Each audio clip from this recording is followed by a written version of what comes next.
Good morning and welcome to Grand Rounds at the UCSF Osher Center for Integrative Health. My name is Shelley Adler and I have the pleasure of serving as director of the Osher Center. And today it gives me great pleasure to introduce Dr. Krystal Lewis. Dr. Lewis earned her PhD from Virginia Tech and completed a postdoctoral fellowship at the Ann and Robert H. Lurie Children's Hospital of Chicago. Followed by 2 years of service fellowship at the Urban Youth Trauma Center at the University of Illinois. Dr. Lewis is a licensed clinical psychologist at the National Institute for Mental Health in the section on development and affective neuroscience. And she has extensive experience assessing and treating pediatric populations with phobias, anxiety, and depression. Dr. Lewis is a board member of the Anxiety and Depression Association of America, where her leadership has helped to bridge the connection between research findings and clinical practice to improve diagnosis, prognosis, and treatment of individuals with anxiety and depressive disorders. Dr. Lewis is also continuing by focusing on developing the Diversity Membership Scholarship Program. Our presentation today is on the power of self-care in mental health equity. And I just want to note that after Dr. Lewis's presentation, we'll have about 15 minutes for discussion. We'll end by 9. So please submit any questions to me by way of the chat feature, and do that anytime during the presentation, so you can ask a question and then focus on the presentation. And when we get to the Q&A, feel free to go on camera also if you would like to pose questions directly. Lastly, I want to thank our Grand Rounds Planning Committee, which consists of Drs. Selena Chan, Anand Dhruva, and Patty Moran, as well as the fabulous Jen Shea, Yvette Coulter, and Julia Burns. So everyone, please join me now in virtually welcoming Dr. Lewis. Thank you so much for being here. Good morning. Thank you for that introduction. I will just share my screen here and please let me know that looks okay. It looks perfect. Awesome. Okay. All right. Well, good morning, everyone. I'm extremely grateful to UCSF for the opportunity to speak with you all today to discuss mental health equity and self-care. And so just a little bit of a context, earlier last year, we did a brief presentation, or I did a brief presentation with Dr. Josh Gordon, who is the current director of NIMH on this topic. And importantly, Dr. Gordon highlighted and discussed the importance of addressing structural inequities to decrease disparities in mental health. And so we know another part of improving equity in healthcare involves education and dissemination of scientifically supported information that are relevant for all communities and especially communities of color. And so today this presentation is really just focusing on mental health equity and self-care. And so we'll talk a little bit about kind of anxiety and stress, which is my area of interest, and some self-care strategies that are applicable to everyone here listening, and also all the individuals that we work with. Okay, hold on. Are my slides going? Oh, there we go. Yes. Okay. All right, so in terms of disclosures and conflicts, I'll just say that I don't have any conflicts of interest. I like to show this slide. So for those of you who have not had the pleasure of visiting Bethesda, Maryland, the picture that you see there is the main campus of the National Institutes of Health. And the building right there in the middle is our clinical center, where currently I'm sitting, I'm housed, but that's where we do all of the research and treatment for our patients. And so the campus is actually quite large. And for those of you not familiar, the National Institutes of Health is made up of 27 different institutes, and then I'm working with the National Institute of Mental Health. So that just kind of gives you a sense of all of the different types of research that we have going on here on campus. So I'll just start with giving a little bit of background. As mentioned, I'm a clinical psychologist and I'm working with NIMH. Within NIMH, I think there are about 40 principal PIs, principal investigators, and I work with the emotion and development branch. And so within that branch, we have several different labs, and my lab is a section on development and affective neuroscience. So our group is led by Dr. Daniel Pine, a child psychiatrist. And within our team, we have a variety of people who work with us. So we have another psychologist like myself, staff scientists, research assistants, who we call ERDAs, postdoctoral fellows, clinical psychology externs, and nurse practitioners. So we have a very diverse team there of professionals and trainees. And essentially, our group, we primarily use neuroimaging methods, so fMRI, to look at brain circuitry in relation to anxiety and depression in youth. We know that brain circuitry plays a major role in fear and reward, and we've been able to identify specific areas of the brain that are linked to emotions. And so the work of our section essentially is just to understand how this brain circuitry relates to impairment in anxiety and depression in youth. And myself as a clinical scientist, I'd like to know whether having an understanding of the changes in neuromechanisms, so that might be extinction learning, connectivity of the brain, whether having an understanding of the changes that occur, we can use that to enhance the treatments that we have, to enhance treatment efficacy for youth who are struggling with anxiety and depression. So just keep in mind the labs in our branch, we all study different mental health phenotypes, but we all have the same goal of highlighting the neural underpinnings of emotion and identifying mechanisms of psychopathology in youth. And so although my lab work, I'm not going to be discussing that today. That's not the focus of our talk today. I have a QR code there, so you can just see kind of the group that I work with and the research that we do. And I encourage you to reach out after the talk if you have specific questions about the research that we do and my role within the lab. So I will highlight one thing in that in past years, NIMH has updated their strategic plan to address youth mental health disparities and focus on racial and ethnic disparities specifically. And in talking about health equity, our team has done a lot over the past few years to really focus on mental health equity in 3 different areas, which includes diversifying our patients in terms of recruitment and who we see, who we treat, in terms of our workforce, and so diversifying our trainees and giving opportunities, more broadly opportunities for individuals to work with us, and then also just in the area of science and scholarship. And so that's why, I'm excited to be here today to talk about a few of these things that are more focused for our group over recent years. So I will just provide a little bit more context. As I mentioned, a psychologist at NIH. Here, I'm the co-director of education. I'm very passionate about kind of sharing information, education for our staff. I'm the director of our clinical psychology externship program. I do have a small private practice, and so I'm very involved on the clinical end, and I see kind of college students and older adolescents in my private practice. And as Dr. Adler mentioned, I'm a board member for the Anxiety and Depression Association of America.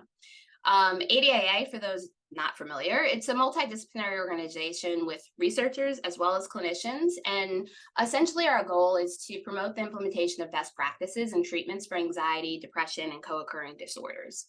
And so I'll say the relevance here, over the past 4 years, this organization has supported my goal to increase representation of BIPOC scholars and professionals to improve equity in the field.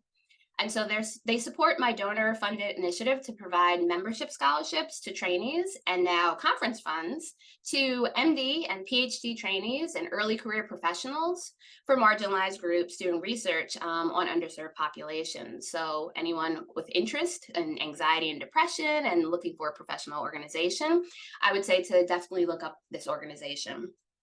I'll also highlight here media contributions. So over the past few years, I have had the opportunity to give a variety of different interviews and talks, again, focusing on disseminating best practices for mental health, anxiety treatment and prevention in youth.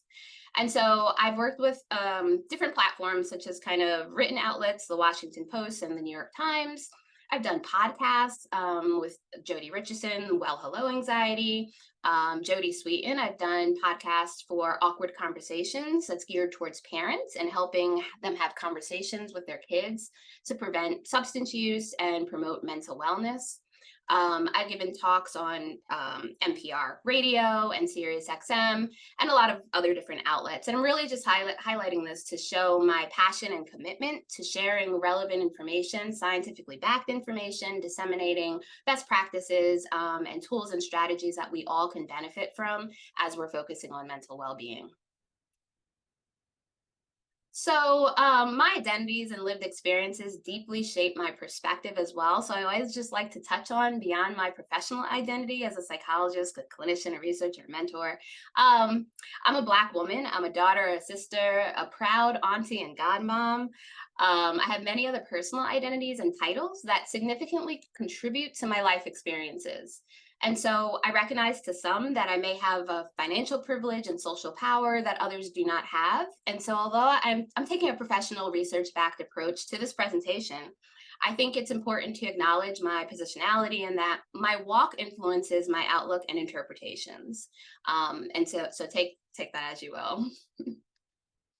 All right, so most of you are aware of the learning objectives for today to just focus on mental health equity and social determinants of health, to talk about self-care and strategies to manage anxiety and stress.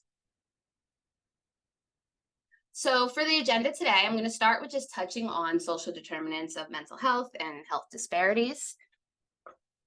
And I always just like to start with a general definition, as we hear this term a lot in terms of social determinants of health and exactly what is that.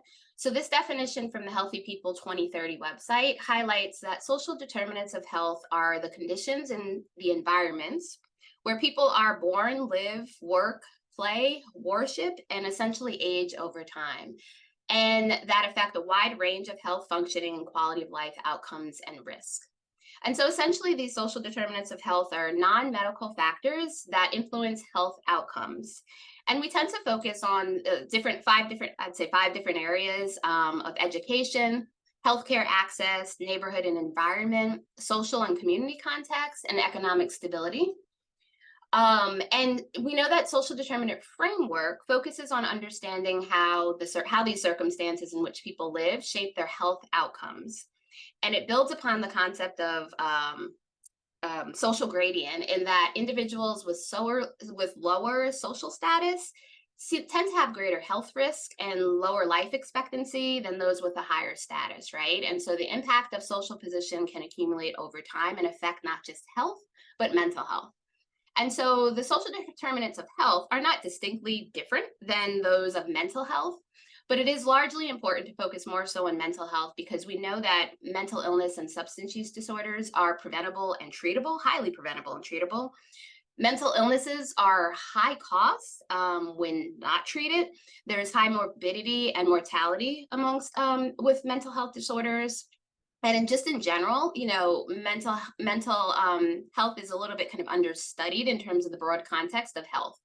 So we really need to kind of focus more on this in our work. And here, what we're looking at are kind of just other things that play into this, right? So we know that there's a lot about stigma and discrimination that affects treatment care behaviors. We know that there are cultural and linguistic differences that also impact kind of health equity and mental health equity. Systemic racism, social and economic factors play a role, access to resources. And so that does also include geographic disparities. So we know that there's a dearth of psychiatrists, mental health providers in certain areas of the country, and just a general lack of education and awareness. And again, highlighting, I have a strong passion for just kind of disseminating information at a level that's very understandable to the public, and knowing that we have all these resources out there that individuals can utilize to help promote general wellness and health.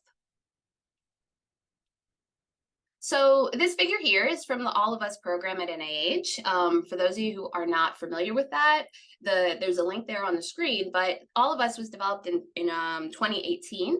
And this research program is a historic effort to collect and study data from 1 million or more people in the United States, living in the United States. And the goal of this program is better health for all of us. And so they're really actively trying to recruit from many different communities across the nation and getting a very representative sample that we often do not have in our research and our treatment studies. And so here you'll note kind of all these different social determinants of health, again, can apply to mental health as well, and often do apply. And when we're looking at a lot of the research behind this, we know that social determinants of health factors play a role in about 30 to 55% of health outcomes. So that's a significant role, and this is why it's important we consider these factors in our treatments in our work with individuals. So this is, I think, is a great model from Doctors Ruth Shim and Compton here. And really what they're highlighting are in those 4 boxes in the middle, essentially, are just the different types of social determinants of mental health, but also looking at their causes and consequences. So we're at a point now where we're doing a wonderful job of highlighting, well, what are these social determinants of health? Why is it important we focus on these things? But I think even more so, if you look at the bottom of that graph there, where the public policies and social norms largely influence this unjust distribution of opportunity, right? And so we're intervening at the level as psychiatrists, as psychologists, looking at risk factors. We're trying to intervene in terms of prevention, giving skills and strategies, or teaching skills and providing strategies. But at that deeper level, really, we need to focus on policy change. We need to look at the social norms and figure out how else do we change that so that we can then really change the social determinants, which are linked to adverse mental health outcomes. So essentially, we know that there's a large role of stigma as well in mental health treatment. This is longstanding and often prevents people from seeking mental health treatment. We know that over the years, there's been research looking at discrepancies between treatment-seeking behaviors in different ethnic and racial groups. And so you'll see here, I'm putting this because this is from over 20 years ago, but 2021, and you look at that, there was variation between treatment-seeking behaviors, 22.4% for Latinos, 25% for Black people, 38% for white people. And we'll go on to, I'll highlight that in a second. But also looking at, so this number is rather low, right? And so why is it that people aren't seeking treatment? We look at barriers to care as well. And so we know, again, coming back to this role of stigma and how that really impacts attitudes about mental health and treatment. We look at resources and how much mental health treatment costs and insurance coverage, those who aren't covered. We look at the lack of cultural sensitivity or humility amongst providers and what that means for people when they do go seek care, but then they don't stick with it or they have an unpleasant experience in the medical and in the health system.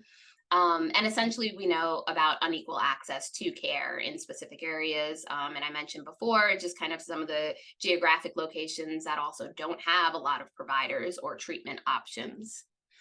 So one thing to highlight here, mental health symptoms are compounded by psychological stress and systemic racism. And over the past few years, the CDC, the Centers for Disease Control, has declared racism a serious threat to public health, essentially is how it's worded. And that has placed communities of color at a greater risk for poor health outcomes. And we know that racism continues to have an impact on the mental health of Black and African American people, as well as other groups. And so it's really important we consider this in the grand picture of how this is affecting overall health and mental health. So this slide here now is from still a few years ago, but updated from those 2001 stats I just provided. But if you look here in terms of the highest groups who are seeking any type of mental health services, so this includes just one visit to a provider, about 52% of treatment seekers are female. We look at 52.4% are white.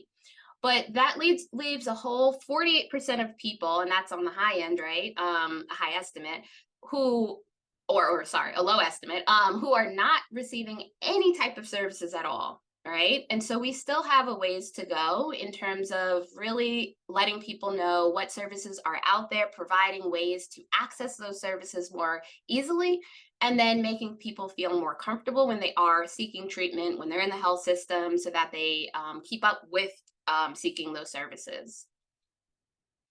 So when we look at rates of mental illness in general, we know that African Americans living below the poverty line are 2 times more likely to report serious psychological distress.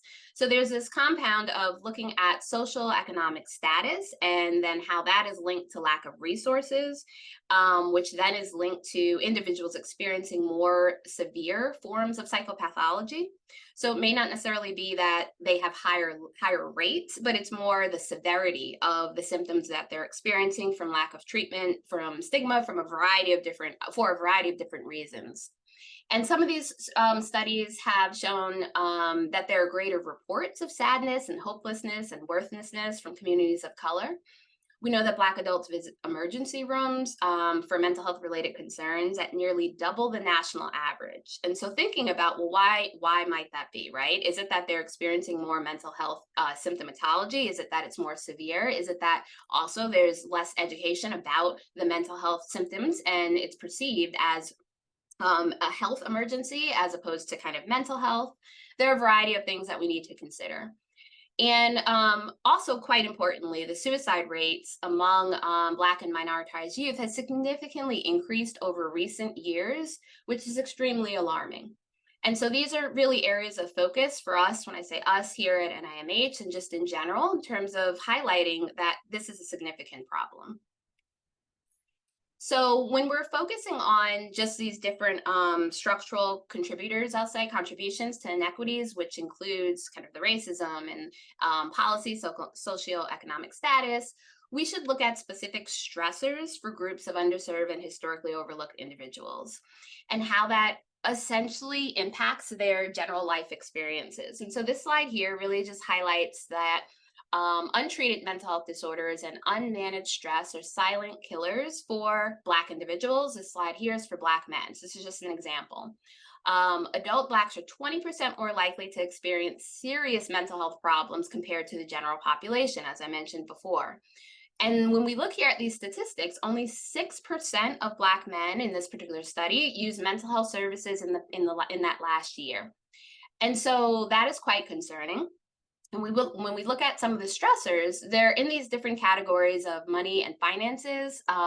So having kind of lack of economic opportunities, race and racism, as I touched on before, having negative racial experiences significantly impacts general well-being. Jobs and career, difficulties with finding and maintaining a job and success in a career, relationships and family, health and illness. And so these are all different factors that we know apply to a wide range of minoritized groups. And so we must focus on these areas as well. So when we think I'm going back and forth here, but when we think beyond policy and infrastructure, we as health providers, as colleagues, as individuals, can disseminate evidence-based information on stress and anxiety and mental health risk factors and learn how to increase general wellness. So it's kind of taking the perspective of, well, what can we do? So I'm going to move into talking a little bit about just stress and anxiety, the neurobiology beyond that.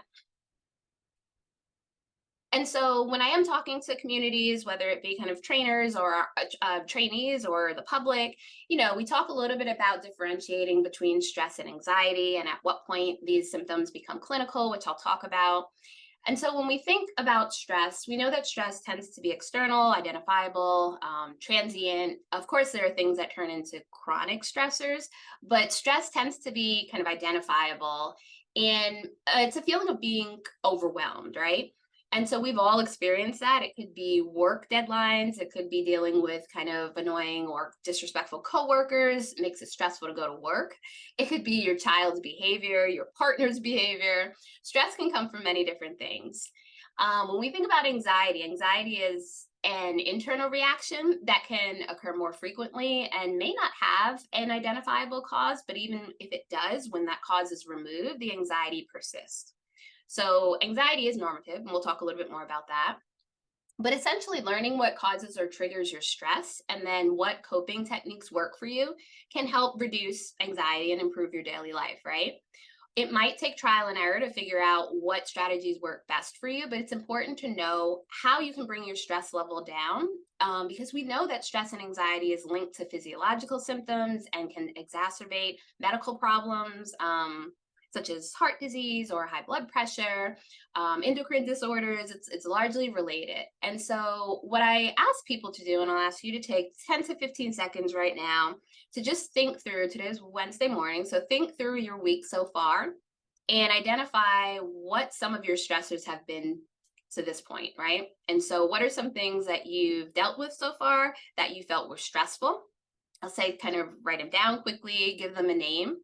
So this is important in that we can't do anything about these things until we are aware about what stresses us out. And so it's a very simple kind of practice that I have people do and think about, okay, so what what have I been stressed about so far this week, right? Just jot it down. Could be a person's name, could be, oh, I had to prepare for this talk, but just know what it is. So when we talk about the stress response here, primarily, we focus on the limbic system and the research that we do within my group, and then just in general when we're teaching about stress and anxiety. We focus primarily on the amygdala. We know that what happens when the stress response is activated, the amygdala sends a distress signal to the hypothalamus, which is not labeled here, but it is within the limbic system. And the hypothalamus is like the command center, which communicates with the rest of the body through the nervous system. And so we know that once the fight, flight, and freeze system is activated, it affects our ability to access the prefrontal cortex, which is the area that helps with our attention, concentration, decision making, and judgment. This stress response can be activated through various pathways, right? It could be something that we see, or kind of something that we just experience, things that we hear. The stress response in our body can respond in a variety of different ways. And most importantly, we know that chronic activation of this system can impair health over time and lead to a variety of symptoms. And so this is why kind of we focus on, okay, well, what's going on in the body when we're feeling stressed and anxious? So we do teach that, anxiety is adaptive, right? We have fear circuitry in our brain that helps to keep us safe in threatening situations. And essentially what we've found in terms of some of the research that we've done is that there's more activation in the amygdala in patients with clinical disorders compared to healthy participants. So we know that patients experience more what we'll call false alarms, false activations of this fear circuit. And essentially in individuals who have clinical anxiety, what we're seeing is that the thinking part of the brain, so the medial cortical areas, which usually downregulate the amygdala, that capacity is weakened in individuals with clinical anxiety. And so from our research, we know that brain mechanisms that are engaged during threat shows cross-species conservation. And that's why we say, like, okay, we have this set circuitry. And how we conceptualize that influences the treatments we develop to address fear and anxiety. And so this point here, I already mentioned, right? So we do see differences in brain activation in patients versus healthy participants. And so essentially some of the research really highlights, well, we have this two-system framework. So this is a model that was proposed in 2016 by Joe Ledoux and Dr. Daniel Pine. And we know that perhaps it's more complex than two systems in the brain, but essentially their framework provides a useful heuristic to restructure the work that we're doing, the translational work that we do. But these two systems are essentially one set of circuits that generates conscious or identifiable feelings, and then a second set for controlling behavioral or physiological responses to threats. And we explore how brain mechanisms give rise to normal versus pathological feelings of fear and anxiety, and how that impacts kind of subjective experiences. So providing this background really is just helpful to, again, understand what's going on in our brains and bodies when we do experience those stressors, when we are feeling anxious. And so this is kind of some of the background, some of the impetus for the research that we do within our lab specific to anxiety in youth. So here I'm just highlighting, well, what are those risk factors for stress and anxiety? So here we have a list. I think this particular list here might come from the Institutes of Medicine, but the Committee of Prevention and Mental Health Disorders. But this is kind of well documented in a lot of the literature. Having a history of mental illness, having experiencing a negative life event, not having a strong support system. We know that there are temperamental traits leading from early childhood that are linked to later anxiety, such as behavioral inhibition in toddlerhood and social anxiety during adolescence. Physical health conditions could put individuals at risk, genetics and family history, lifestyle, so looking at our diets, how much we're exercising, how much sleep we're getting or not getting, all can be a risk for experiencing more stress and anxiety, and substance use can impact that as well, so drugs, alcohol, and caffeine. So highlighting these things is helpful just to kind of educate the public about what areas we need to focus on, which potentially can put them more at risk for experiencing just our general normative stress and then clinical anxiety as well. Okay. So we'll talk a little bit about anxiety, depression, and trauma. Um, Anxiety is one of the most common forms of clinical disorders in youth, and we know about a third of youth experience a clinical anxiety disorder across their lifetime. We know, especially during the pandemic, youth as well as adults, but youth experience high levels of anxiety during the pandemic. But looking at research from prior to the pandemic, we know that anxiety was on the rise from 2016 to 2019, especially in college populations. So we've seen that there is kind of an increase in the stress and anxiety that's occurring in children and as well as in adults. And so it's really important that we're aware of this and that we focus on these just different risk factors. We know that early untreated anxiety can lead to the risk of later anxiety or mood difficulties. There's a host of negative sequelae that occurs when individuals do experience anxiety that's left untreated. That might be later substance use and abuse in adulthood, suicidal ideation and behavior, academic, as well as just kind of occupational underachievement, and functional impairment just in general, broadly, right? And so anxiety can impact all these different areas. And we know, the importance here is that anxiety is very treatable. So catching it early and giving people tools and strategies to deal with anxiety is extremely important. And so when we look here on the right, so that's a list essentially of symptoms that can be experienced when you're feeling stressed. However, we'll look at, well, with anxiety, at what point does it cross that threshold to become a clinical disorder? All right. And when that happens, it's generally having a significant impact on our lives. So we look at the frequency, how often individuals are experiencing these symptoms. We look at the duration, so how long do the symptoms last? We look at the intensity or level of distress, so how upset are people getting when they're experiencing these symptoms? How bad does it get in that moment? And we look at overall interference, right? So how much are these symptoms impacting an individual's life? How much is it interfering? Is it contributing to avoidance of tasks that have to get done either for school or for work? For younger children, obviously, we look at their ability to go to school and go to practice, engagement with the family. How much do these symptoms really interfere for individuals? And that helps us to determine at what point, does this become a DSM clinical disorder when we're doing the assessments with individuals.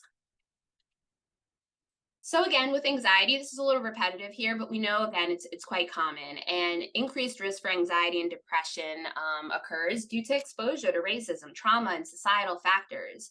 And so we look at this because, again, with anxiety being there, these negative life experiences, increased anxiety, and then left untreated, this is then linked to other disorders and can lead to substance misuse and have a host of other negative impacts.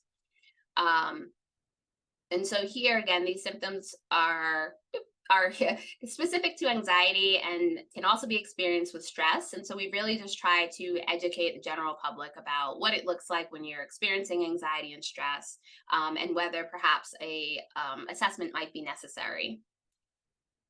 So when you look at depression, again, these are just symptoms of major depression in individuals. So we know DSM criteria must have at least one core symptom, being the sadness, irritability, loss of interest, or pleasure, and other symptoms that occur together. These symptoms might be changes in sleep or appetite. It could be a loss of energy, feeling tired, fatigued, restless. And so we look at this when we're working with different individuals and see whether again, there could be low level depression, at what point it might be clinical depression, and really educate individuals as to how these symptoms are impacting their lives.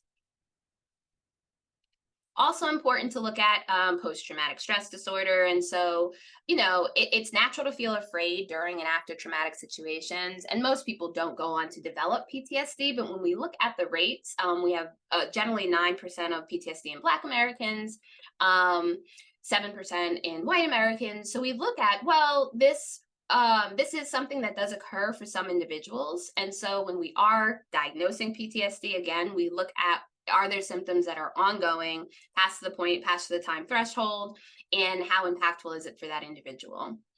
Also on this slide to consider, again, racial trauma or race-based traumatic stress, which essentially refers to the mental or emotional injury that can be caused by encounters with racial bias, discrimination, racism, hate crimes in general, can be extremely impactful, right? And so we must look at those individuals who are experiencing racism, whether it be in their communities, whether it be youth in their schools, just in general. We also must consider the adverse childhood experiences that some people are disproportionately kind of exposed to. And again, these things may not lead to a diagnosis of PTSD, but essentially ACEs are traumatic events that occur. And so it is an exposure to trauma. We know the impact of trauma on brain development and just kind of life in general. And so really it's just tying this to the importance of changing, I say go back to kind of some of the policy level, changing things so that individuals aren't disproportionately exposed to these negative life events over time. So this slide here, again, not a comprehensive list, but what we do educate people on is the general signs of mental illness. So when we're looking at experiences and how that might be a signal that something's going on. And so we kind of go over some of the warning signs and what to look for in yourself or in others, and really talking to people about going to speak to a mental health professional, talking to your pediatrician if your child, or your primary care doctor for yourself, but really just highlighting like, well, what signs, what symptoms do we look for? We want to focus on early intervention. We want to focus on prevention. So it's really just educating the public about this. So if we move into this last section here, I'm just going to highlight wellness and self-care strategies. When kind of preparing for this talking, looking through the values of the Osher Center, I felt like they very much aligned with my commitment to serving the people and communities that I work with, and really just focusing on, promoting equity, focusing on collaborating and empowering individuals to kind of take care of their own health and mental health and focus on well-being. And so here, this section, I really like to promote, well, how do we kind of increase mental wellness and resilience for ourselves as mental health medical providers, for others, our colleagues, and then for all the people that we work with. So I just start with a broad definition of wellness. And so here you see the Global Wellness Institute defines wellness as the active pursuit of activities, choices, lifestyles that lead to a state of holistic health. And then I pulled this other definition from Pfizer. It's the act of practicing healthy habits on a daily basis to attain better physical and mental health outcomes, so that instead of just surviving, you're thriving. And even the Merriam-Webster dictionary says essentially the quality or state of being in good health, especially as an actively sought goal. And so when we look closely at the overlapping words, all focus on the act of doing something, right? So it could be a state, but usually it's something that's actively sought. And so with that in mind, I like you to consider, well, what does it mean to be well? When we consider kind of integrated medicine, it's most important that we focus on these different areas, right? Focusing on sleep, nutrition, exercise, mental resilience.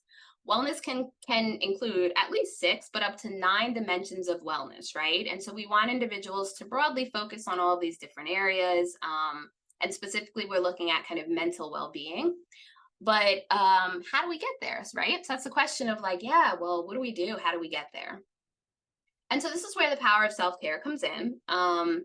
Despite disparities in health and mental health care, there are several strategies that are effective for just reducing stress in general, right? I'm not changing that there is a large need for a change at the societal level. This is true, but we cannot wait until this change happens to care for our own and others' mental health. And so when we look at self-care, essentially it's the practice of taking an active role in protecting and preserving our health, preventing illness, and coping with stress. So I have listed there, just some things that we can do in general to promote positive care for ourselves and increases in self-care. And so I think, it's really important to connect with people who hold space for you, who you can talk to about your experiences, whether it be at work, in your training program, just in life in general. Reflect on what you need and ask for it. And so really just letting your voice be heard and then advocating for yourself can go a long ways. Connect with things that bring you joy or energy. We can also transform our feelings of frustration and hopelessness to advocacy or volunteer work. A lot of times those, and I'm not deep in the trenches here in terms of the equity work, but a lot of people who do work in this area, it can be very frustrating. And so figuring out ways to, what can you do, right? How can you help? How do you share the information that you know? Can you do some advocacy work, volunteer work that really gives you a better sense of self? And creating boundaries, so learning to say no, and knowing how far you will go and what you will do, what you'll incorporate in terms of helping others, really is great for your self-care. And engaging in healthy coping strategies. And so I'm just going to move forward here, but I think it was a couple of years ago now, there was an NIH live stream event, and I had created this acronym really to help you to remember what are the areas that we can focus on to help with our overall well-being. And so it's, well, how can we be great? How do we encourage others to be great? And G stands for gratitude. Essentially, finding small moments of joy and gratitude across the day help your mood and stress. Relaxation, we can engage in relaxation in a variety of ways, doing your favorite activity, reading a book, meditating. Exercise, 30 minutes of moderate exercise daily is recommended amount for our health and well-being, right? But we just say, how can we get that exercise in throughout the day? For those of us who may work long days in the office, taking breaks, getting up, doing stretches, taking the stairs instead of the elevator. A is for acknowledging feelings, or essentially accepting feelings. It's common that we'll experience a range of emotion during the time as we're transitioning back into the office. For some people, we've been back for a while. For other people, and really just dealing with everything that's going on, the exposure to some of the world events, things in your community. Acknowledge that you do have strong feelings about certain things, and accept that that's what's happening. It's okay. We can sit with it, and then we can make a plan for how we want to deal with those feelings. And T for tracking thoughts, right? As a CBT therapist, I'm going to integrate some of this information, but it's important to know how your thoughts are impacting your general experience in life. A good way to help manage strong emotions is to track, what thoughts you're having when you're feeling the strong emotions. You can monitor what types of thoughts you have, because oftentimes if you have a strong negative emotion, it's likely that you're having a very unhelpful thought in that moment. And so when we're able to kind of track our thoughts and reframe, that generally helps to shift our moods. We're not going to do that again. And so, I include slides when I talk again to the public about, well, what are ways that we can relax, right? Very simple, but sometimes people really struggle with coming up things that might work for them. And so giving them some tips here that they can start with, and then really then adding on to what works for you, right? We say it's important to engage in relaxation, because really being relaxed, it helps your ability to think more clearly and make better decisions. It helps you to resist future stressors when you are in a more relaxed state. It helps with your general outlook in life. And we know this, a healthier body, right? In general, slower breathing rate, more relaxed muscles, reduced blood pressure. And then that could put you at a reduced risk for any other kind of health concerns. And so really just advocating here for, the importance of engaging in relaxation exercises throughout the day. Teaching grounding tools, it's essentially grounding is increasing awareness in the present moment. And so when you're having an intense moment, dealing with a lot, it can be very easy to do a grounding exercise in the moment. It helps reorient you and brings your attention away from the unhelpful thoughts and experience. And so one thing I really enjoy with my kids is like teaching them the 5 senses. So right now in the moment, what are 5 things that you see? What are 4 things that you can touch? 3 things that you can hear? They really latch onto this and really enjoy doing it. And even virtually, when I have them tell me kind of, I'm not in your room with you, what are you seeing right now, or wherever they are? It's a good way to teach ways to kind of, again, reorient that attention. And so we also talk a little bit about quick interventions. And so if you are feeling extremely anxious in the moment, what are ways that we can intervene in the moment at that level? And so we'll provide kind of just a few exercises for people to do.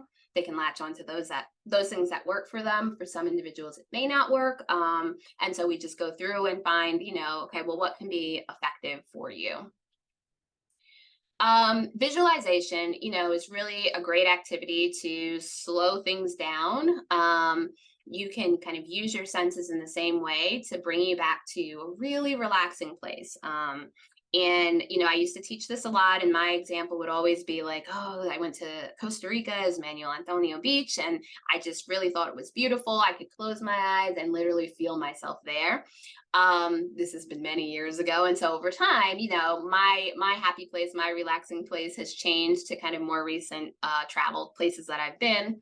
But this is really a great place again to relax your mind as well as your body. You can literally feel your muscles relaxing when you do this exercise, and so this is a strategy my kids tend to like as well.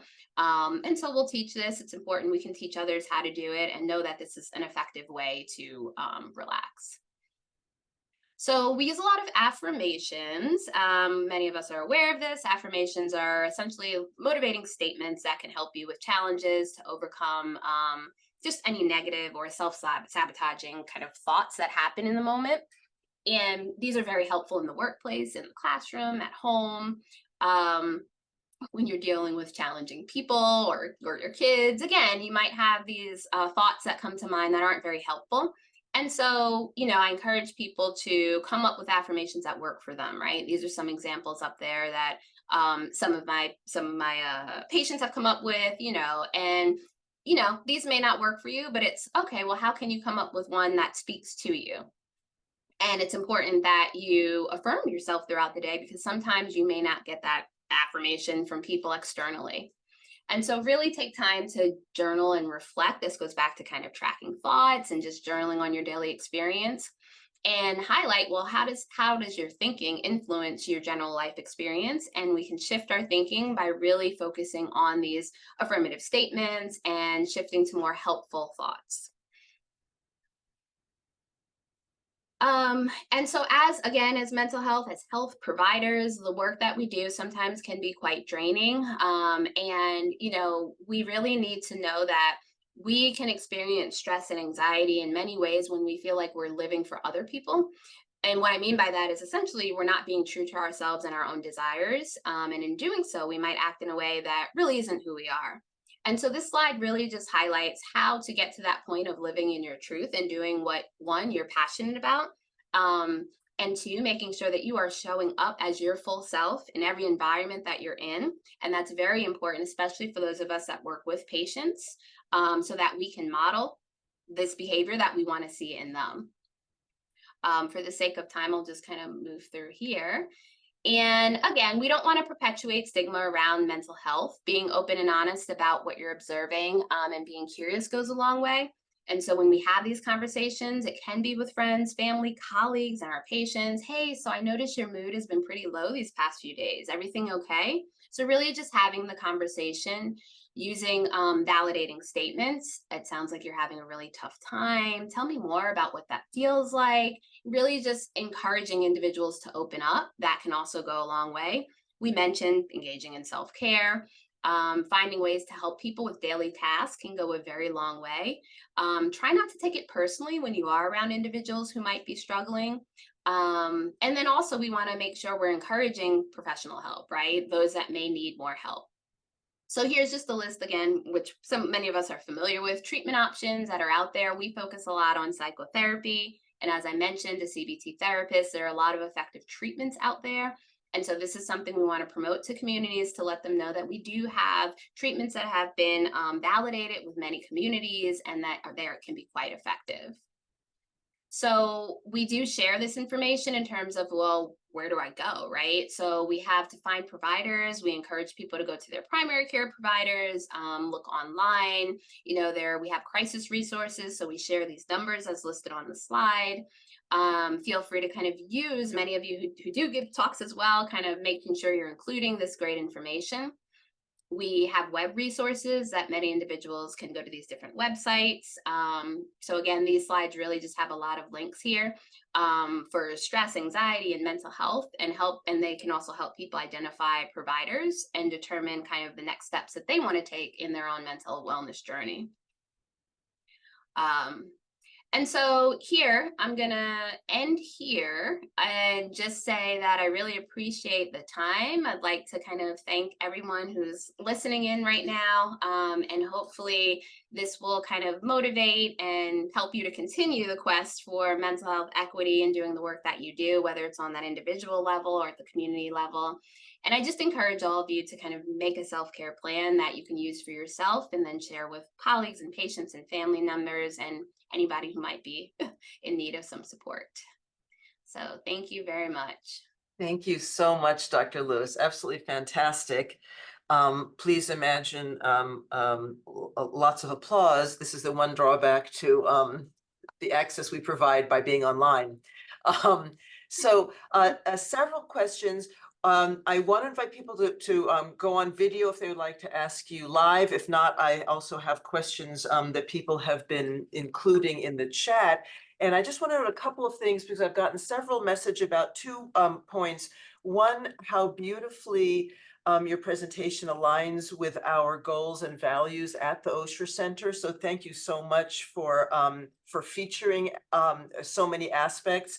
We are very much focused on the integrative health analogy to health equity or integrative health equity, working to achieve optimal health for everyone, using a whole person approach, but explicitly recognizing the cultural, social, structural determinants of health. So really on point. And the other thing, I've received several messages from people who were delighted to hear the opening of your presentation and how you contextualize your own lived experience with your role as a researcher and clinician. So people found that very powerful and noted that this is not something that they heard from people representing NIH in different ways. So thank you very much for modeling that. Now, let me go back to a couple of questions. Again, please go on video, but I'll ask the first question, which is, what are your thoughts on how to normalize seeking and receiving professional mental health care, especially among people of color? How to normalize that. Yeah, so I can speak from, I'll start with, I guess, like a personal perspective. Like I said, I'm very passionate about sharing information in a way where it's not, I'm not just listing stats and giving our research, but it's just talking about, the importance of mental health as it relates to our overall health. I think just having conversations, with communities, and I myself, like physically being out there and talking to people and connecting, I think that's helpful. The education piece, in terms of there's a lot that's just not known about mental health. And so working on, I would say, kind of destigmatizing by having the conversations. I think also just kind of helping with, I guess, service seeking, right? So showing that there are ways to receive services that aren't, it might be in the school, it might be in the community, it might be these programs that we offer. And so for our communities, some families aren't even aware of what we offer at NIH, which is, essentially our free treatment for our programs. But putting that out there and doing events in the community and just kind of promoting, hey, we're here, but also how can we help? So it's not just like, hey, we have this thing we think will work for you, but it's just connecting with communities. And that's a lot more, I think, of what what NIH is trying to do, to see how can we be of service. Creating those relationships, I think, is really important. And again, the stigma piece, I do think, has gotten better over time, but is still a large issue in many communities in general. And so a lot of it is just being able to have the conversations, to put out validated information, to put out the statistics about mental health and what that, what it's showing, what we know so far. Bike tour. Sorry. No, sorry. Oh, okay. Brief audio blip. Yeah. And so again, it's just really, I think, just having more of those conversations, and it starts with just not directly individual to individual. It could be at the level of talking to teachers and school staff about how to talk about mental health with parents, and that changes kind of the community and culture as well. So again, we don't have the answer as it's still an issue right now, but those are some of Indeed. the approaches that I take. Thank you. Thank you. Our next question is from Dr. Selena Chan. If you want to ask yourself, Selena, there you are. Selena is the Associate Director of our clinical programs and a psychiatrist herself. Okay. Hi, Dr. Lewis. Thank you so much for your talk. I think it was everything everywhere all at once. And there's just so many priorities that I really appreciated how you talked about kind of the stigma of this like top-down approach, because oftentimes we focus on bottom up, or, what is a specific diagnosis or specific area of social economic status that we can change, or social determinants of health. So there are many priorities, and I think that can lead to healthcare professionals and our healthcare system feeling overwhelmed and wanting to be overachievers and do everything everywhere all at once. And so one of the things is, I think there's a culture change needed of feeling the sense of otherness in academic medicine, to feel empowered to say no, have good boundaries. And so I guess this is a complex question, but how do we begin to address that stigma in academic medicine and healthcare, of healthcare professionals taking care of themselves and understanding the mental health effects of patient care, research, education on themselves? I think that's a great question. I think it is challenging at all levels, not just from kind of the trainee level of, well, I can't say no, right? Because I need to show I can do this. But as you move along in your career, I feel like people continue to feel that pressure of like, you want to help. I can say personally, I got to a point where it was just like, I was burnt out. I was, as my presentation highlights, I'm everywhere. Like, I like to do a lot of different things and be helpful, right? But when you're saying, sure, I'll do that. Yes, I can help with that. Obviously, at some point, you're going to hit that wall. I think in terms of normalizing saying no, part of it is going to come from the faculty level and the culture of the institution to make it okay to be able to say no. So modeling that, I think it's having options in terms of giving people options of saying, okay, well, we'd love for you to do this. However, right, perhaps we can have you do it at this point if that's better, or do you want someone else to do it with you? And so I think it's just figuring out ways to, there's always going to be this big ask for anyone in these institutions, I think, because there's so much to do, but really just helping them to get to the point to feel empowered to say, I don't want to do that right now. I don't have the capacity to do that. And feeling like there aren't going to be any kind of ramifications, negative kind of ramifications if they do say no. Yeah, I mean, I think it's more just a personal getting to the point of being able to know what you can put on your plate and what you can manage, and being okay with saying no. And that's for you. It's for nobody else but yourself. Those are the boundaries of being able to say, okay, can I set this boundary? And when you set boundaries, a lot of times people think it's for other people, but it's really for yourself, and knowing I'm not going to cross over that boundary, right? And that especially for, I'll say, the younger trainees, like, you are going to have many more opportunities to do certain things. You don't have to do everything at once. And I think for myself, I'm at the point where I've kind of been doing this for long enough where I realize I want to continue to do this. And so I have to be able to say, okay, I can't do this right now, right? I appreciate the opportunity, but I cannot do this right now, and not being okay with that. I think it's a very broad answer to your question, but I think it's just practicing. And then it's also just the institution, the environment making it okay for people to say no. Just hearing you say that is so empowering, and I just wanted to highlight how much I appreciate your comments, and also kind of authentically sharing. Thank you. To make it sustainable. Yeah. Thank you, Selena. Thank you so much. We are unfortunately out of time, Dr. Lewis. It has been a pleasure learning from you. I invite everyone to do another round of applause. And we really appreciate your comments. Were really on point in terms of our next steps and goals. So thank you so much. Really, really appreciate Thank you all so of your much. work. I appreciate it. Thank you.